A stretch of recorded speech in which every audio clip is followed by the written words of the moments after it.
હનુમાનજી મહારાજ, હું બુદ્ધિહીન છું.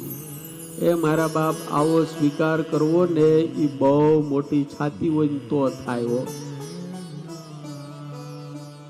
બાકી આપણને કાંઈ અકલનો છાંટો ન હોય તો આપણે મોટભાઈ થઈને ફરીએ. મને જેવી ખબર પડે એવી કોઈને પડે નહીં.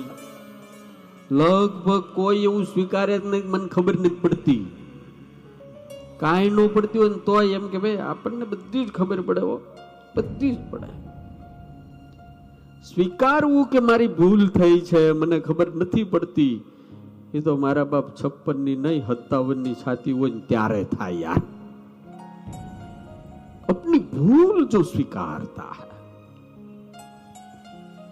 આપણે કોઈ સ્વીકારીએ જ નહીં. બધાને એમ થાય કે મને બહુ ખબર પડે, મને જ ખબર પડે, મને જ ખબર પડે.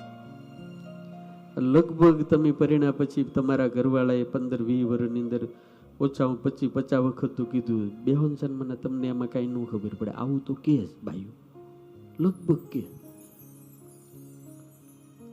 તમે ભલે મોટા ફેક્ટરી માલિકો કે જજ હોવ પણ કે ખરા કે તમે બેહો, તમને કાંઈ ન ખબર પડે. આવું કે છે કે નહીં કહેતા? હવે તમે હાય નહીં પાડો, કારણ કે આબરૂ જાય. તમે થોડા હા પાડો કે કહેતા હોય તો. પણ એક પણ પરણેલો પુરુષ એવો ન હોય કે ઘરવાળી ન કીધું હોય, તમે બેહો ને તમને નો એમાં ખબર પડે. લે અને 5000 માણસ મારી હેઠે કામ કરે તો મને ખબર ન પડે. આ ત્યાં પડે પણ આ ન પડે. આ અને એને પડે એવી તમને ન જ પડે. એ હોશિયાર બહુ હોય. કેવા હોય ખબર છે પ્રકાશભાઈ? બસ ની અંદર પતિ પત્ની મુસાફરી કરતા હતા, 2 જણા પતિ પત્ની 2 મુસાફરી કરતા હતા. બોલો ટિકિટ ટિકિટ ટિકિટ, પાકીટ તો આની આગળ જ હોય. આજે મેં એક બેન ગીરી ગયા હતા પધરામણી, બહુ હારા ભગત, બહુ ને બહુ સેવા કરે, બહુ સેવા કરે. એટલે પછી મને ઓલા કે સ્વામી આની આગળ રૂપિયા બહુ છે પણ આપી નથી. તમે કેમ? તો કે ચાવી એની ઘરવાળી રાખે છે, આને આપતી જ નથી. ગયા એ મારી માવું સાંભળી લેજો. આ સાધુની વાત છે, સાધુનું વચન છે. પુરુષ થોડો ઘણો લોભી હોય ની હાલે. સાંભળજો, પુરુષ થોડો ઘણો લોભી ચીકણો હોય ને હાલે, પણ મારી માં આ જગતની અંદર સ્ત્રી જો લોભી હોય ને જરાય નો હાલે, કોઈ દાડો નો હાલે. એનું કારણ તમને કહું, સ્ત્રીના હાથમાં તો મારા બાપ લક્ષ્મીનો હાથ છે, લક્ષ્મીનો. સ્ત્રી જેટલું આપે ને, જેટલું આપે ને બમણું થઈને જ આવે. લક્ષ્મીનો હાથ છે, એના હાથમાં જ ચમત્કાર, બહેનોના હાથમાં જ ચમત્કાર.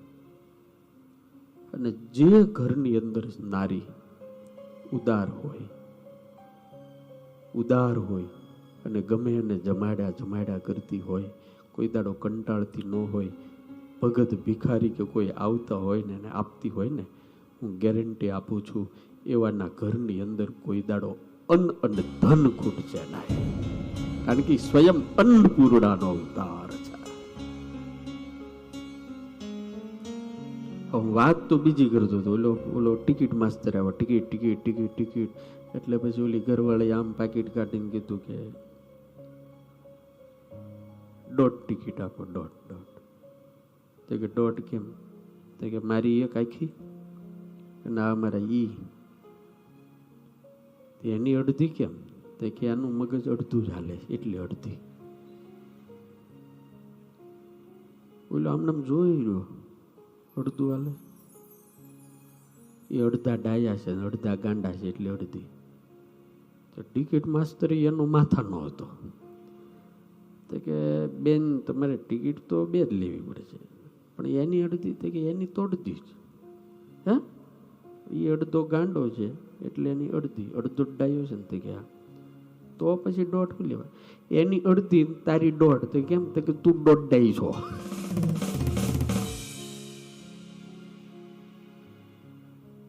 તારી દોઢ લેવાય. तुलसीदास આટલું મહાન વ્યક્તિત્વ છે, इतने बड़े हैं, बहुत बड़े. हनुमान जी इनके साथ बात करते हैं. राम और लखन और सीता उनको दर्शन देते हैं.